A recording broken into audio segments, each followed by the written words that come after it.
I was in charge of dealing with a situation involving a company where a employee was taking time from the company to deal with personal matters, I would have a set of steps in place to fix the behavior. Proper ethics in a work environment or classroom is extremely important and is something that needs to be enforced from the get-go. The situation of dealing with personal matters on a company time may be a good moral decision in some cases, but regardless of what the matter is, it is taking productive time away from the company. Some of these personal matters may include, but are not also limited to, setting up doctor's appointments on company phone lines, making vacation reservations using the employer's computer and internet connections, or using programs for personal use that are only can be accessed through the company.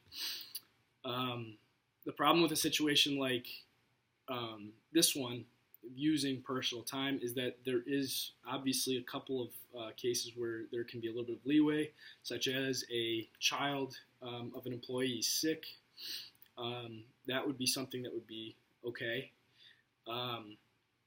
Or if there was obviously another serious matter, some of those, it would have to be judged on a case-to-case basis. For myself as a manager in this situation, it would probably be best to check in with an HR representative and know what actionable offenses are for the company and which are okay as well. That would be definitely the first thing I would do, is know what is the company's policy on this. The next thing I would do is that if I knew that somebody was, or if I knew the situation and I knew that the person had been the accused person, I would talk to them, just see what they were doing. If it was a personal call, what was the call about? And it's difficult sometimes, but as an employer, you need to know some of these things so that they're not taking advantage of the company.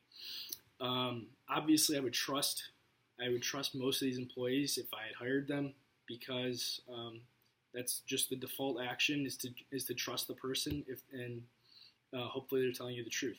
But obviously, there are certain situations where you may not be able to do that.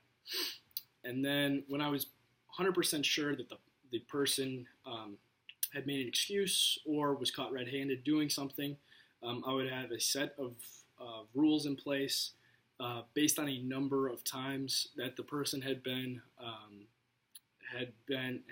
an offender. The first time, I would simply just would give a warning and say, "Hey, you can't do that."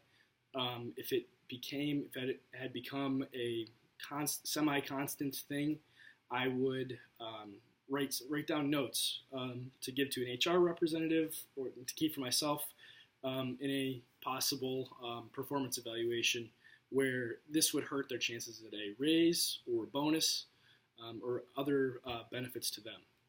If the person had been doing this constantly, I would call an HR rep, and this person would be fired or let go in these certain cases, because this is something that just really cannot be going on in office, especially if it was using specific office equipment or specific office software for their own personal use, which is a very serious problem.